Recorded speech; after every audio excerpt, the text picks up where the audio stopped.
Peace and Love Farm. Mwegas here again, and welcome to the Mwegas. Today I want to look at a post which was shared by a friend of mine on Facebook, and I asked for permission to feature this post for my YouTube commentary, so that I can read it out and then I give my thoughts about what I think about the issues which have been raised, or the issues which have been raised in this Facebook post. So let's go ahead and read it. So shout out to my friend James for giving me permission to share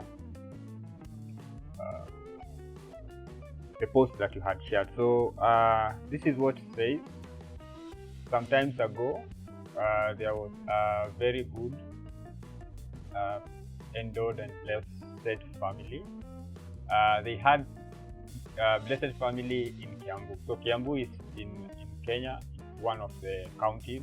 It borders Nairobi. So they had a fleet of cars, good house, rentals, good income, and the father was a professional. The man decided to start a business for his wife, so he put up around 50,000 USD. Right, so 50,000 USD in Kenya shillings, this is about 5 million Kenya shillings. So there are three sons who are doing well in a renowned international school. In business, the wife wasn't doing so well, and she decided to sell the business and venture into uniform making at home. So they did a small go down. The father/husband, so this is the father of the kids, or the husband to this woman, gave her more money. So in Kenya, we still have uniforms for school-going kids, and it is a booming business. I know my sister's husband's family is in that business, and they make good money. So this was a good move. There she was doing better. By this time, their son qualified from school and got a position to study in the UK.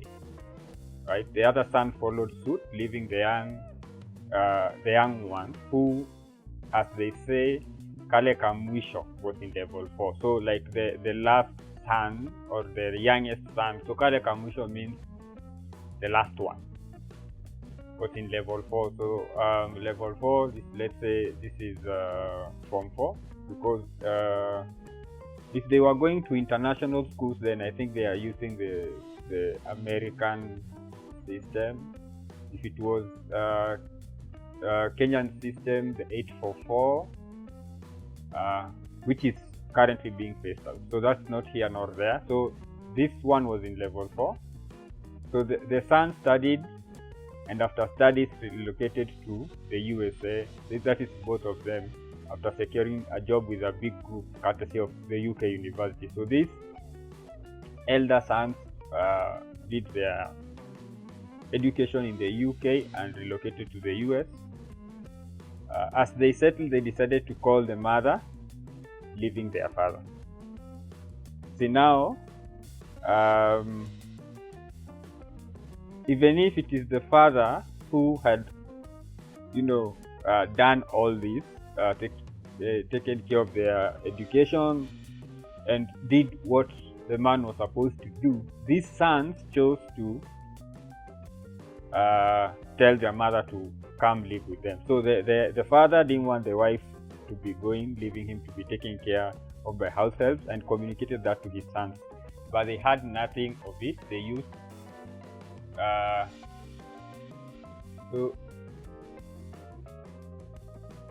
so they said that they wanted her to stay abroad for 3 weeks. Then it changed into a month, then 2, then 3. One day he intercepted the calls and asked his son why they do that. The father stopped going to church, became an alcoholic, and started having conflict. So the wife is gone, right? The wife is gone with her sons. So she's living with her sons now, leaving the husband behind. So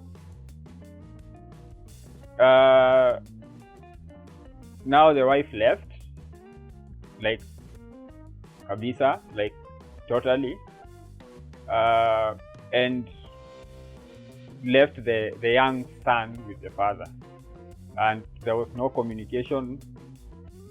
So in fury, the father sold almost all of their property, livestock, bought 2 matatus.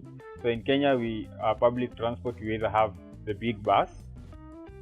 So matatus are the smaller vans which carry 14 passengers. So we have 14 passenger matatus and what we call the minibus. So that is for 33 passengers. So that also falls under the matatu category. But matatus, mostly that one is reserved for the smaller one, the 14-seater. But then the young son was in level 7. The young man started doing rounds in those matatus. He was introduced to drugs, women, and money. The father, after selling the property, got 2, not 1, women, and bought 2 houses in Nairobi. He impregnated both. His care for his son wasn't there anymore, as he was himself away from their now small home. The other brothers plus moms spoiled him. The more, instead of calling him for doing drugs, multiple women, they were sending money to repair the matatus. So he dropped at level 10. The son eventually died in the streets of Nairobi. Immediately after his son's death, the father relocated with one of the new wives to South Africa, then to youth. So I just want to stop there with the story, and now just go ahead and give my commentary on what I've just read, or what I read when this friend of mine had shared this post on Facebook. So the title for this video is "Sons Need to Protect Their Fathers." Right? The sons, we need to protect our fathers. This is not something which is optional. If we want issues of men and boys to matter, so sons need to protect their fathers. And I want to like share a little bit of my thoughts, and I want to start from something which the lead attorney, so shout out to him, the lead attorney. So you can find his channel on YouTube. I'm going to share all the channels of the people I'm going to mention, so that you can go and also see the good work they are doing. So these are people who are doing very good work in terms of issues of men and boys. So the lead attorney had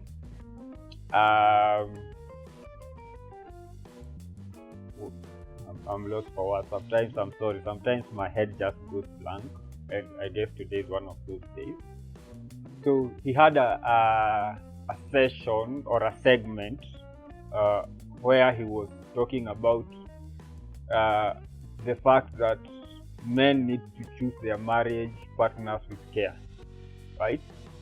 So the lead attorney deals a lot with family law, especially issues of divorce and the repercussions of divorce, and how men can protect themselves from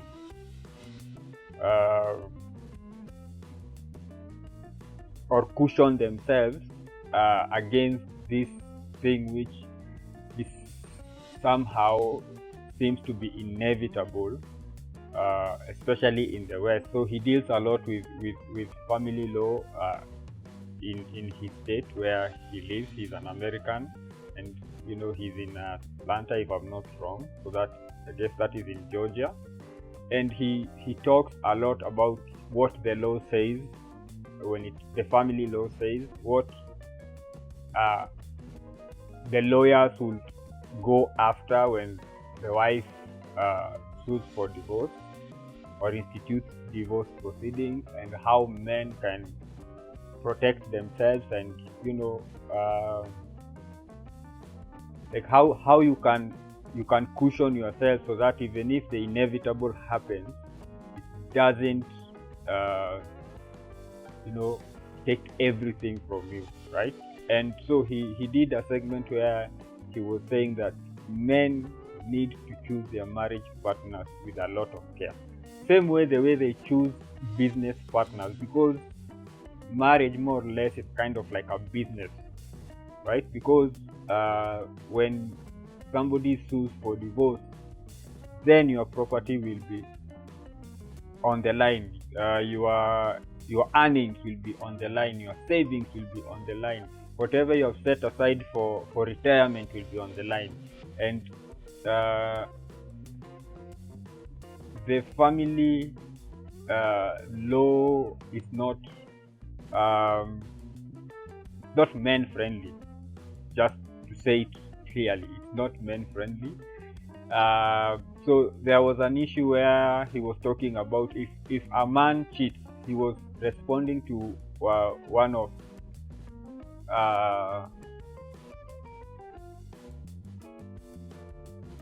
people who follow him, who had subscribed to his channel, she was a social worker, and she was saying that cheating affects the child, and so if a man is cheating, then essentially he should not have anything to do with his children, because the cheating will affect that child. The lead attorney just responded and says, so cheating becomes important when it's a man who is cheating, right? And the woman's lawyer will use that in order to get concessions, in order to put the man against the corner, push the man against the corner, and do all these things. However, if it was the wife cheating, was the woman cheating, then it's like, no, never mind. That it does not matter. That does not affect the child. So there is a lot of double standards in divorce. You have to understand that he's talking about his experience and the American system, right? So that may not be the case, like the same case here in Kenya.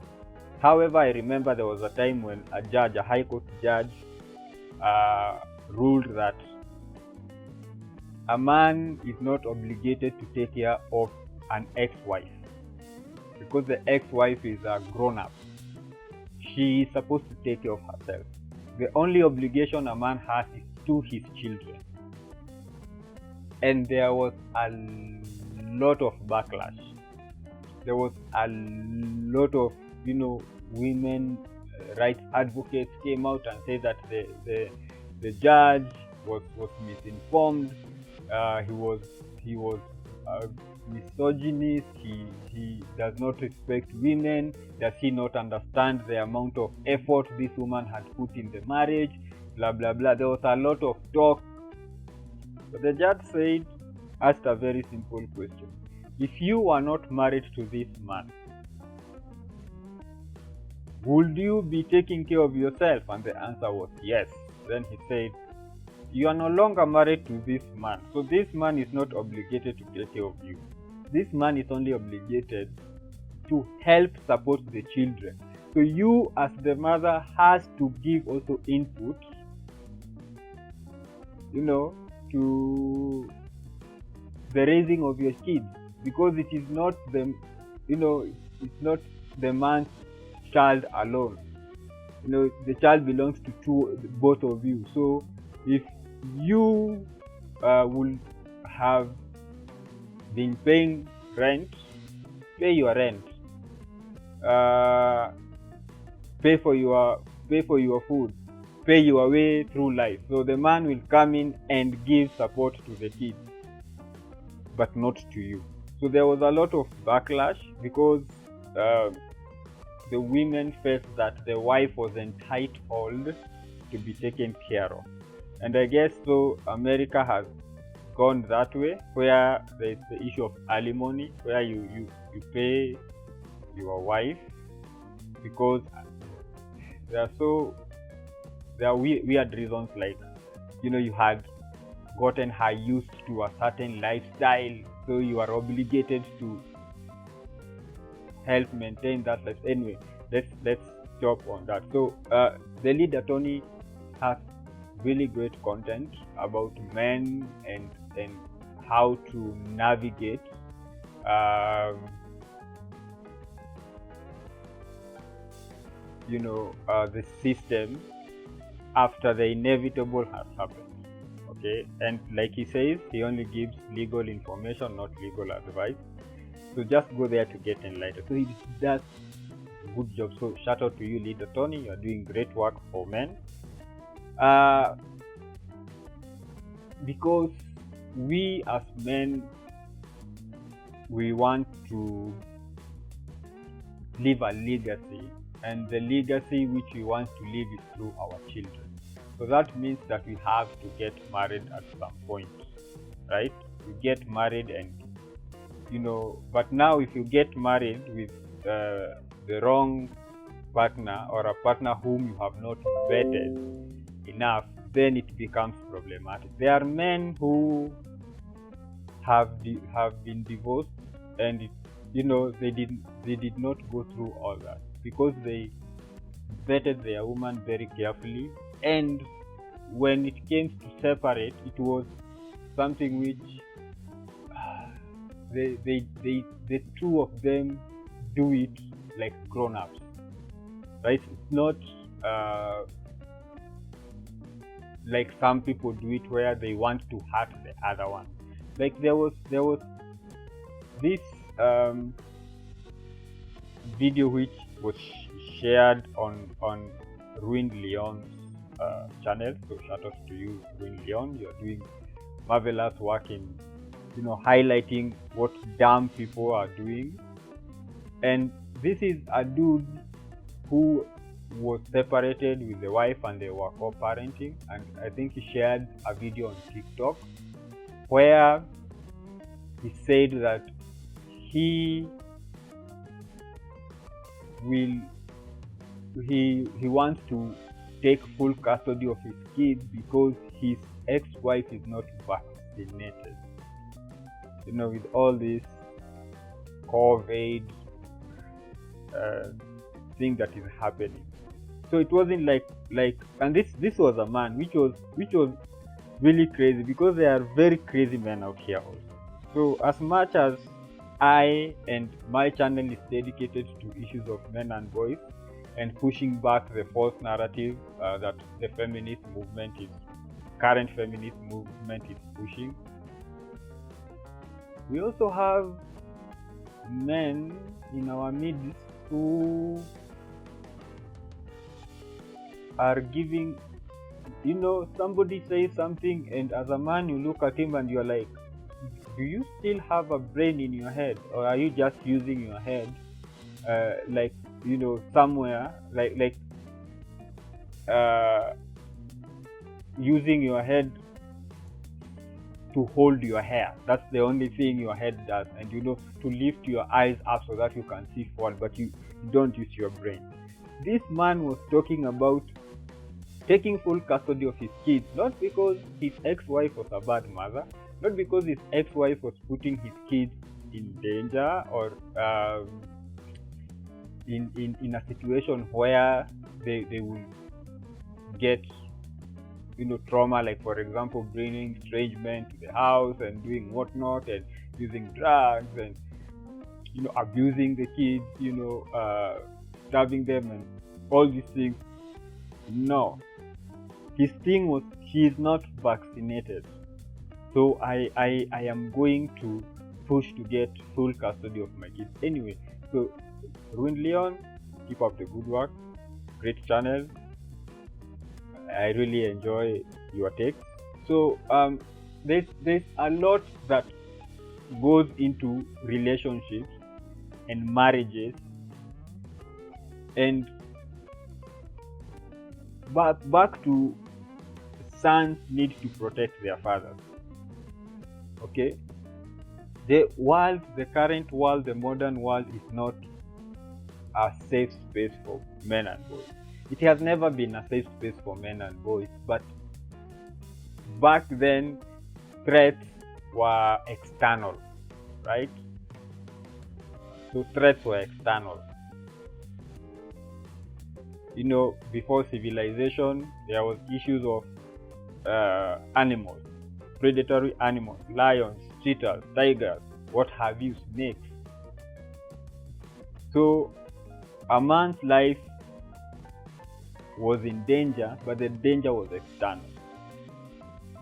Dangerous jobs when it came to civilization, dangerous jobs, but a man, when he came back home, he knew he was safe. That was his sanctuary, a place where he would find peace, a place where he would come and his wounds will be dressed.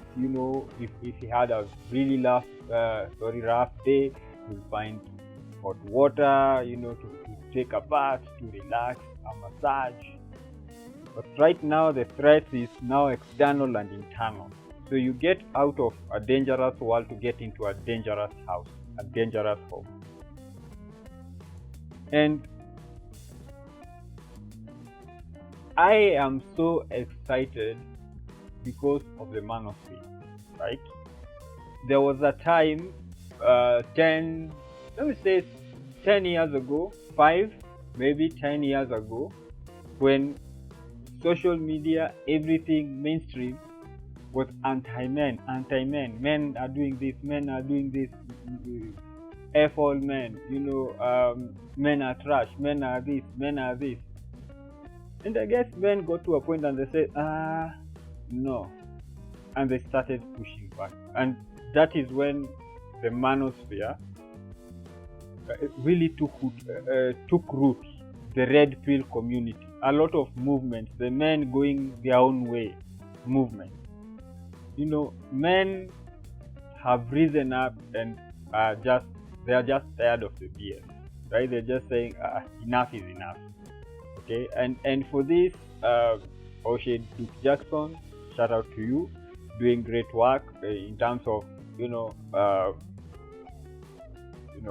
engaging men, educating men.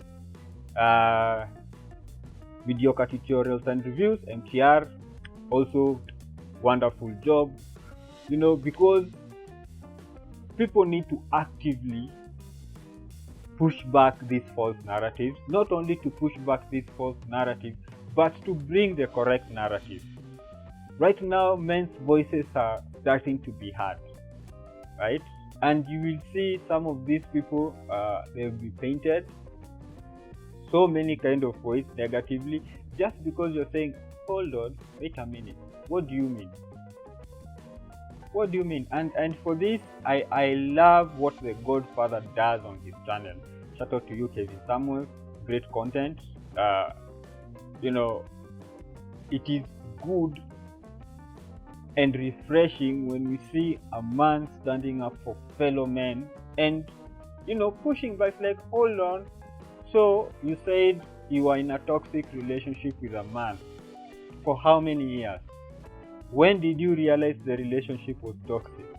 Oh, I realized it's toxic from the get-go. And you had not only one child, but 2 children or 3 children and 4 children with a toxic man. You are married to that man for what, 5, 6, 7 years? So what do you mean? And then when he starts asking the questions, then the women now, they get exposed. Okay? Because there was that narrative, a woman just comes and says, I divorced my husband. Why? Because he was toxic, and then that's it. But now the Godfather pushes back. Explain this toxic. Help me understand. So you are married for 16 years, yes, and you divorced your husband, yes, and you have 4 kids, yes. Why? He was toxic, he was this, and when you really ask follow-up questions, you realize that the woman was just doing what women do. Like what MTR says, humans will always human. The Godfather pushes back, asks follow-up questions. Okay, what do you mean? So if and these are very important questions which he asks women. If I talk to all your exes, what will they tell me about you? What the kind of woman you are?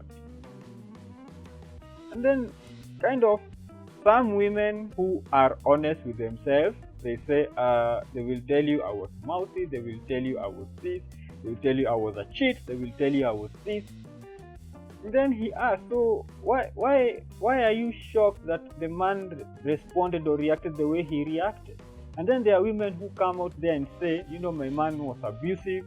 And then he asked, how many did you file a police report? No. Then it's like, why should we believe you? Why should we believe you? Because that was their go-to thing. I'm divorcing this man because he's violent. Okay, where's the proof? Police report. Like in America, so this most of the people I'm going to highlight, or content creators I'm going to highlight, are in the West, right? And we all know, like in America, you only need to dial 911, even if you don't like speak and say what's happening. Somebody will be dispatched to your house. They will like trace the caller, know where you live, and they will come. So if somebody is being abusive, it just takes a phone call, and the man is taken to jail, whether he was being abusive or not, just because a woman claims that. So if a woman says a man is or was abusive, and there is no police report, so that means more often than not, that's a lie. Anyway, moving on. So sons need to protect their fathers. Because, like we see in this story, the sons called their mother to go live with them. The bigger question is why? How did these sons get to this point? And I will hazard a guess. Their mother was feeding them information about their father, about the bad sides of their father, whether it was true or not. And this is something which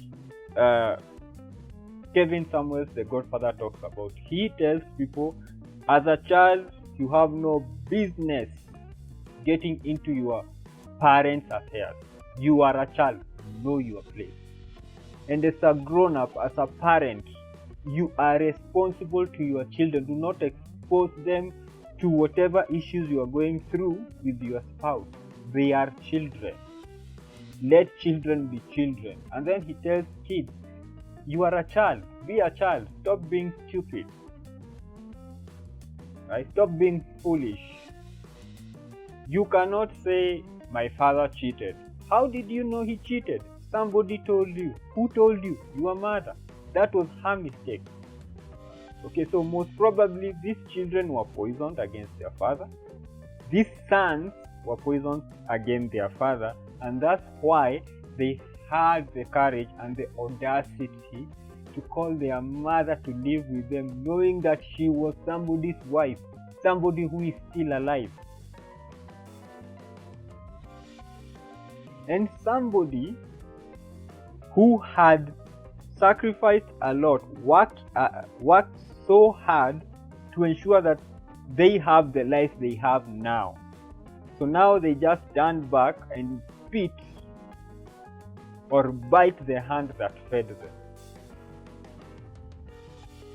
Sons need to protect their fathers.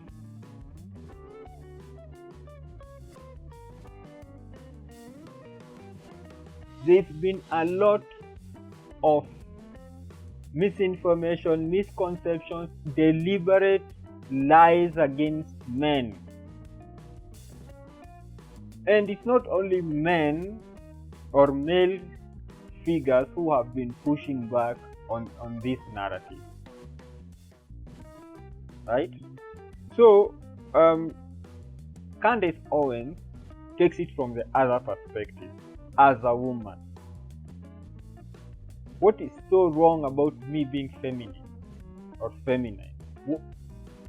What is wrong about me being feminine? She says she loves being feminine. She enjoys taking care of her husband. She enjoys making a sandwich for him. So she was doing an interview with one of the roommates, and she said, if your husband tells you to go make him a sandwich, go make him a sandwich. You are his wife, supposed to take care of him, right?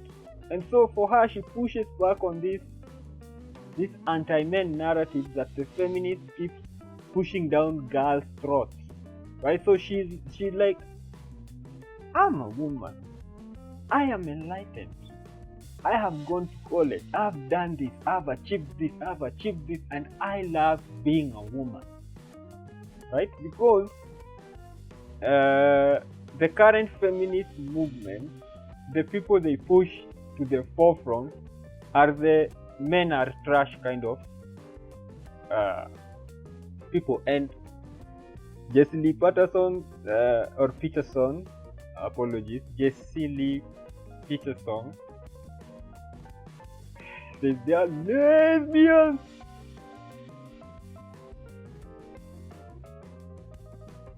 People who hate men, people who don't want to be with men. So they are the people who are telling you or giving a narrative on who men are, and people who are not even men. This is something Judge Joe Brown says, men who hate, women who hate men,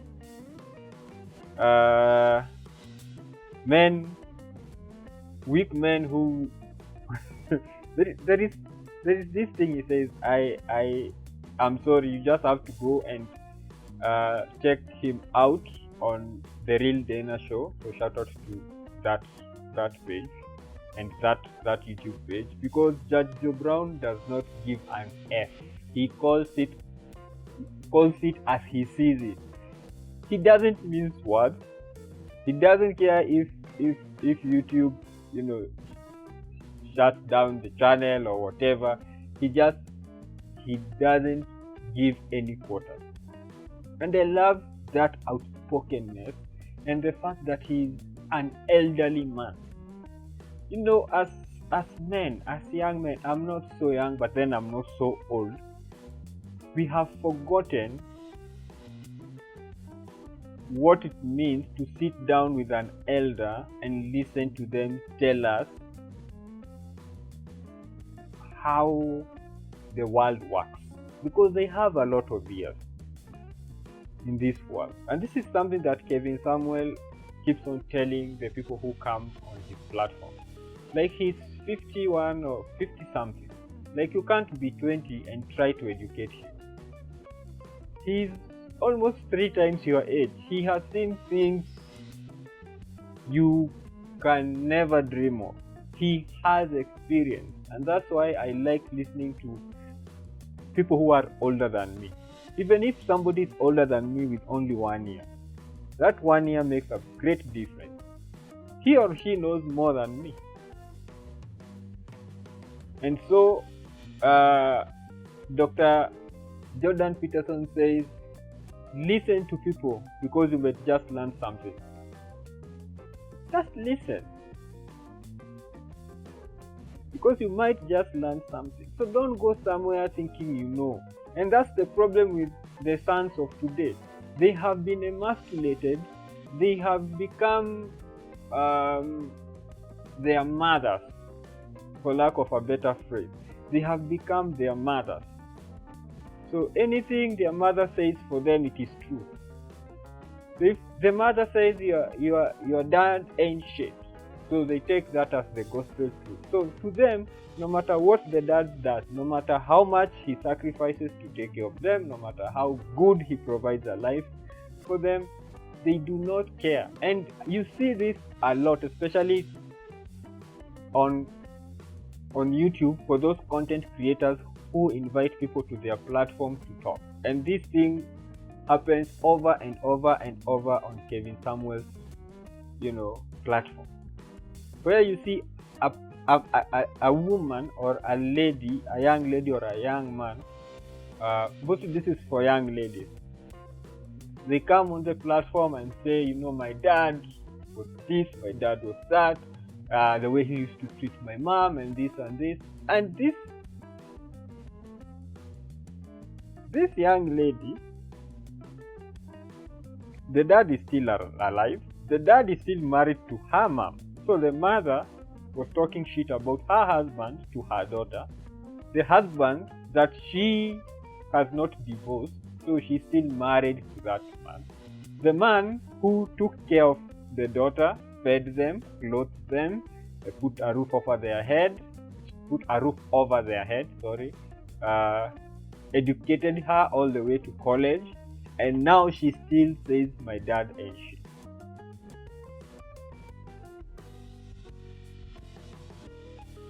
And for some sons, that is their mentality, because they have been poisoned by their mothers. They have been poisoned by their mothers, and they know no better, because they are like their mothers. They are emotional beings. They are not on their logical space, on their man space, where a man sits and thinks about, okay, my action. Can I sit down and go over my action? Am I being fair to so and so? Do I have full information?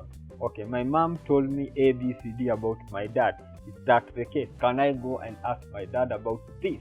Because this is an accusation which I think he needs to clarify. And most times you go to your dad and you raise the issue, and he'll give you receipts.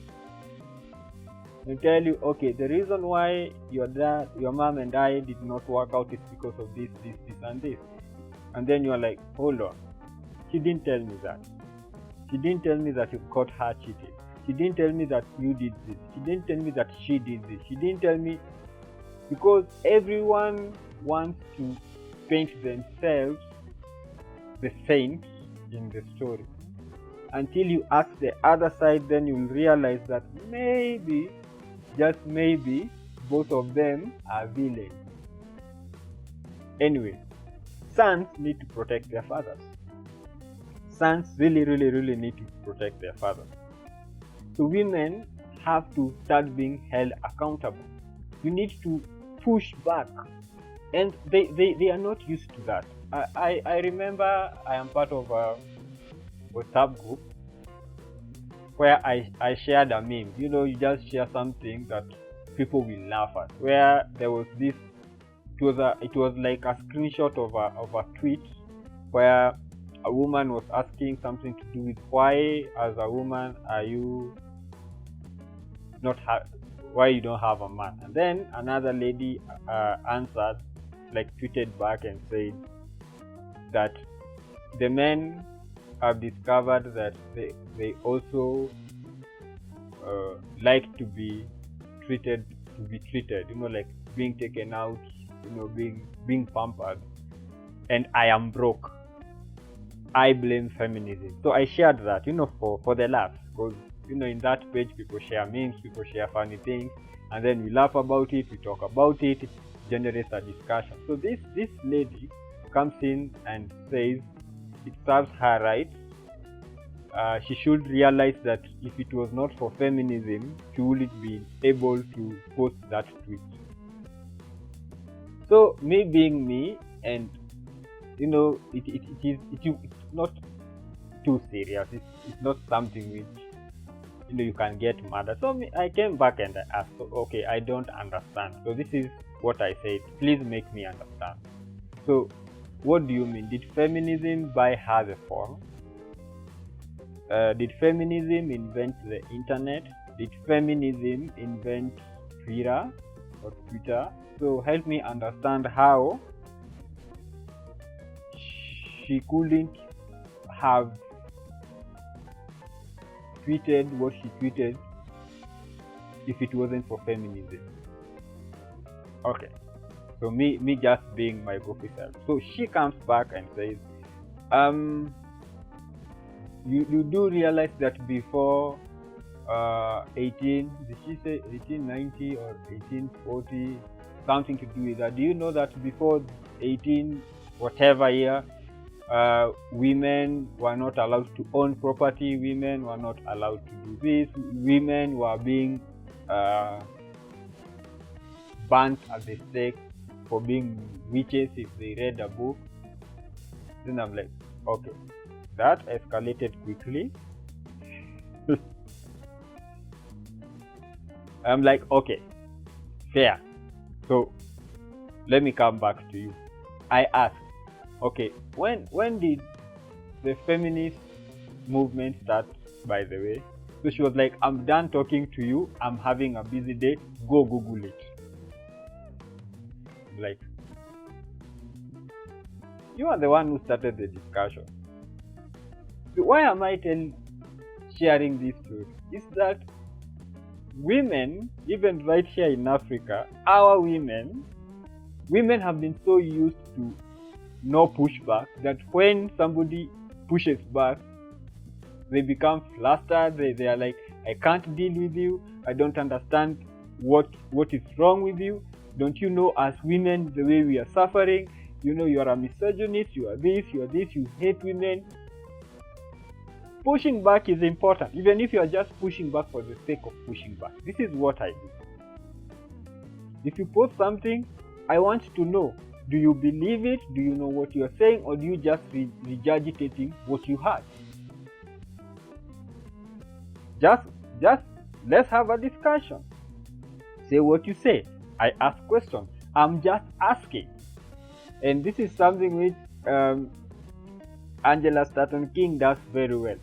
I'm just asking. It's a question. I'm just asking. I may not know the answer, but I have questions. I'm just asking.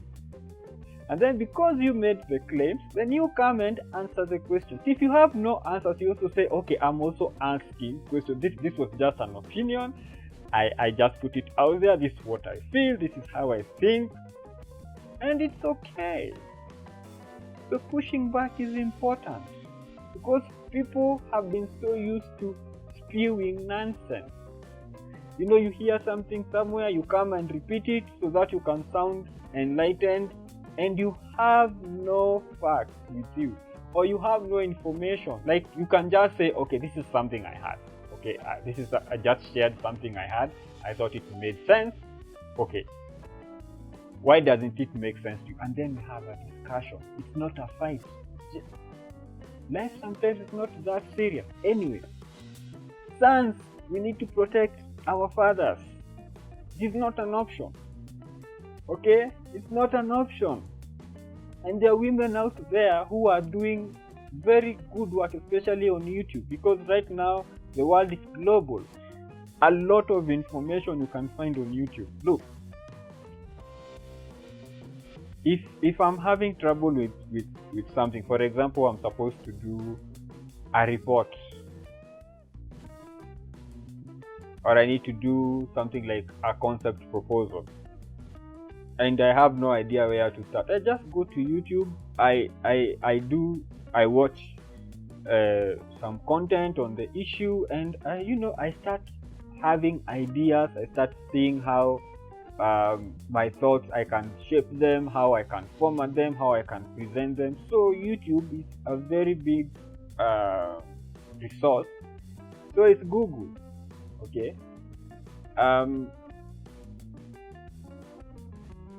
And it is so refreshing to see women coming out and say, hold up, wait a minute.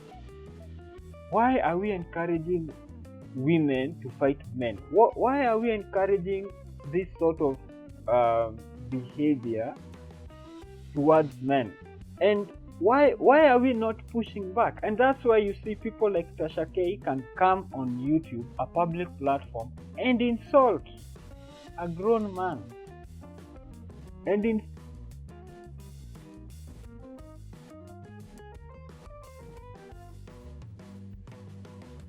insult a grown man. And when she gets backlash and pushback, she's like, oh my god, I can't believe people are saying this about me. I can't believe. We need pushback. Pushback is the best thing that has happened of late. And one of my favorite female content creators is Sydney Watson. She does phenomenal work. The way she does her presentation, the way she packages her information, that makes me not lose hope on humanity, because honestly, the way women were going, and I'm African, I'm in Africa, I'm in Kenya, I do my, this is where I was born and raised, and this is where I will die. I love my country, I love my culture, I love being here. And one thing I have learned in almost 4 decades of life that I have in the near future, I'll be like going to 40. So I'm 39 at the moment. So 40 is just a step ahead. What I have learned over the years is that things start in the West and they trickle down to us.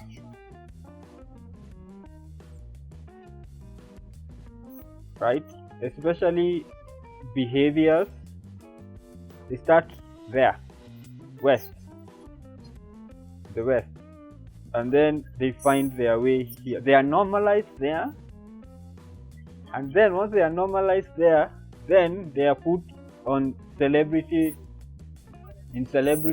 culture, and then since young people are impressionable and they love their celebrity, so they start taking it up.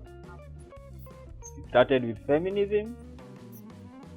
It came to the issues of the alphabet. It's the alphabet community. Now it is with the trans people. It's already here in Kenya. You see a dude saying that he wants to be addressed as a she, and a he, a she, her. And it's a dude packing all the appendages that comes with being a dude. Why? That's from there. And then of course, America supports a lot of organizations to donor work, so they donate a lot of money. So a lot of money is channeled in Africa to support those kind of things. You see, organizations which deal with the alphabet community are the most funded organizations in Africa. Forget about infrastructure, forget about any other thing that affects 100% of Kenyans and Africans. Only this minute percentage, I don't even think they are 1% in Kenya. They receive more money than money which is put into development. I can even bet or give an opinion and say that they may get more money than all the other organizations dealing with other social issues combined. I can confidently say that even if I am off, I'm off by less than 10 points percentage. I know that's significant, but it's not like I will be off by 90%. Find that organizations which deal with issues of the alphabet community get more money than all other organizations dealing with other social issues that affect 100% of the population combined. He's an agenda. Shout out to Kwame Brown. Right now he's calling out these supposedly heterosexual men who are walking around wearing skirts. Black men walking around wearing skirts, right? If sons are supposed to protect their fathers, we cannot be seen out here wearing skirts and we are claiming to be heterosexual. If you are gay, cool, do you, okay? Do you. But you cannot claim to be part of my tribe, the heterosexual people, my tribe, and act a fool like that. You need to be called out. That's not how heterosexual men dress. And you see people saying, oh, what about Muslims? You see the men wearing kanzus. A kanzu is a male garment. It is male. You will not see a Muslim man wearing a buibui. Buibui is female.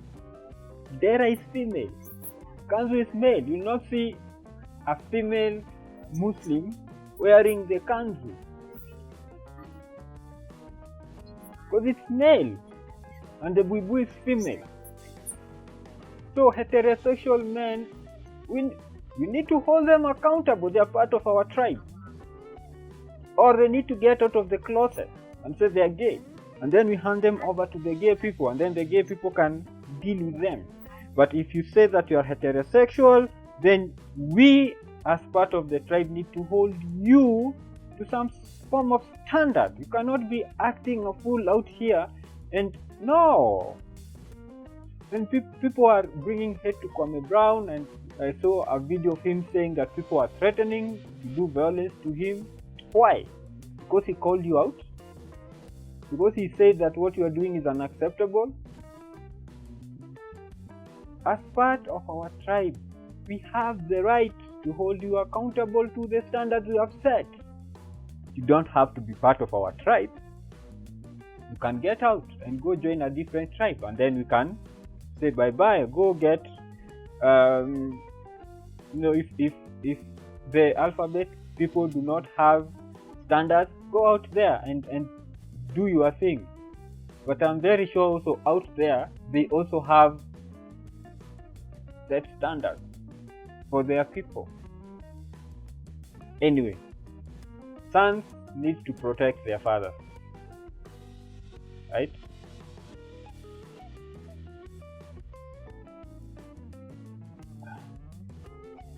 Sorry, I have a friend, a Facebook friend who posts very nice content about men, and he's a psychologist, if I'm not wrong. He's part of, I think he's a psychologist,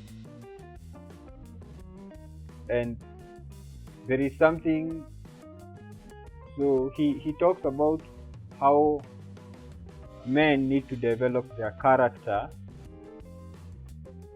so that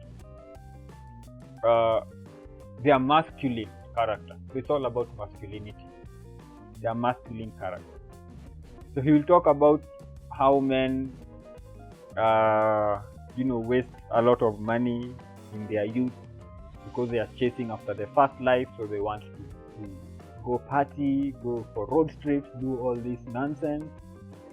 And then when they get a bit older, they realize that they had not built a strong foundation, a financial foundation, which would enable them have power, like negotiating or negotiation power, be in a position of authority when negotiating with a woman for a relationship or marriage. And through these engagements, I have learned one thing. As a man, as men, we need to set aside something for us, for our old age. For us, whether you have a family or not, for you. It's time men also became selfish. Because men work hard, do a lot of work, they work very hard, they sacrifice a lot, so that their family, their wife, their children, they can have a good life, they can have a comfortable life. But then, same as this man in the story that I shared in the beginning, which is highlighted over here, right? Where am I pointing? Yeah, over here. Where he invested, whatever he invested on the wife did not work. The wife decided to change what she needed to do, or what she wanted to do. Then the man also put more money there, took his sons to school, and in the end, he lost his family, right? Men need to put something aside for them. Like the lead attorney says, when your wife takes you through divorce, she will get what she will get, and that's why he talks about issues of prenup. You really need to, especially if you are a man with significant resources, a man who can lose it all or half of it. Look, Bill Gates had to pay billions of dollars to his wife during divorce, or his schedule. I don't know if they've already done the divorce or not, because I don't follow those kinds of things. I'm not. I have more important things to do. Anyway, and the lead attorney says that if you have a strong prenup, it protects you, okay, from losing all this. And also, if you vet your marriage partner well, even if it does not work out, you sit down and amicably come to an agreement that does not it's not to punish. The man will not say, as my wife, I am a millionaire, but you are getting nothing. No, sit down and say, okay, it did not work. Either you are the one who messed up, or I'm the one who messed up. But okay, this will be a settlement. If we have no kids, I will just give you a one-off payment, which will set you going on your feet, everything. And let's remain amicable. If you have kids, let us co-parent. Let's just do our thing, and let's not allow our issues to cloud our parental role. Okay, and if she's a woman who has significant income, she can say, you know what, I don't need to take the house, I don't need to take your house, I do not need to do this, I do not need to do this. You know what, I can remain in the house because I'm the one with the kids, but it does not matter. I can also move out and let you have the house and have custody of the kids. So the one who has, they can even agree, it's 50-50, right? So do you want the house or do I keep the house? Then they agree. Maybe the wife keeps the house, but not like she fought for it in a court battle. Like, it makes sense that you remain in the house because you will be the one significantly engaged with the kids, like in a significant way, right? And then it's like, okay, so how do we do this co-parenting? Yeah, I know it's 50-50, so how does it work? Do you take them on holidays and then over the weekend? I know it's 50-50, but because of school and this and this and this, and then it's amicable. And then maybe the wife needs to maybe go on a business trip, and it will maybe be for like 4 months. It's not like she has to go with the kids. Then it's like, hey, I'm supposed to go for this business trip, and I'll be out of town or out of the country for this significant amount of time. Are you good? Can you take care of the kids? And it's like, yeah, I'm good.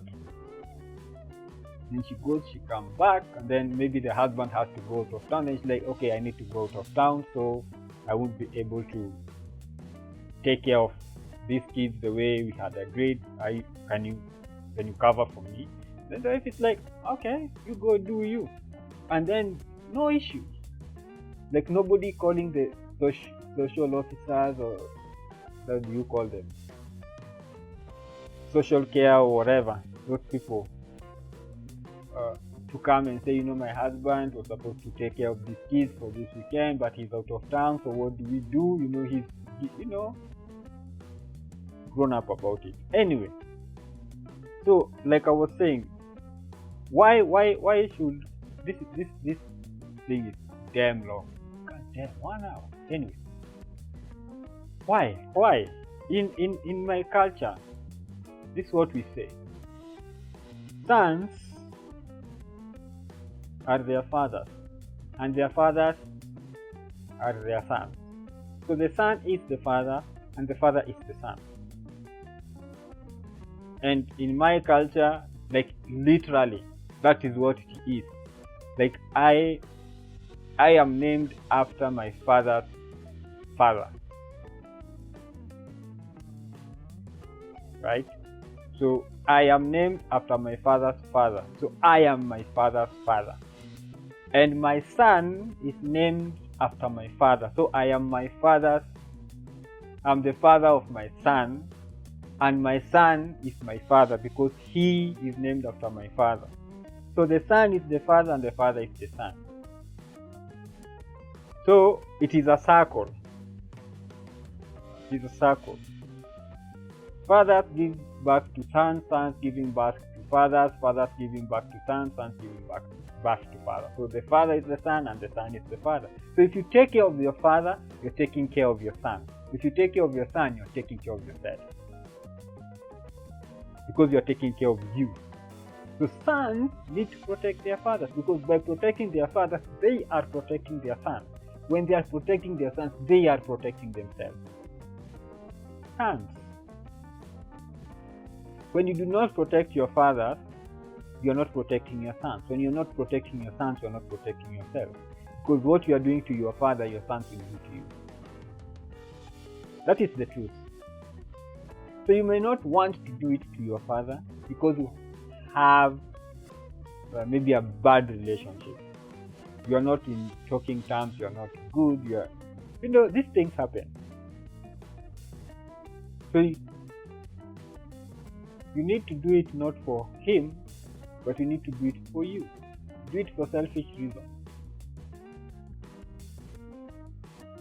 It is until you become a father that you realize that fatherhood is not so easy.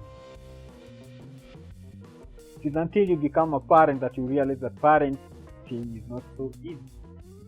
As a child, you blame your parents a lot for things they did not do and things that they did. But when you become a parent, then you realize that sometimes there are things you need to do or you have to do. Things which your children will not be happy about. But as a parent, there are decisions you have to make. So, sons, you need to protect your father. Because when you protect your father, you're protecting your son. When you're protecting your son, you're protecting yourself. So thank you very much, and see you in the next video.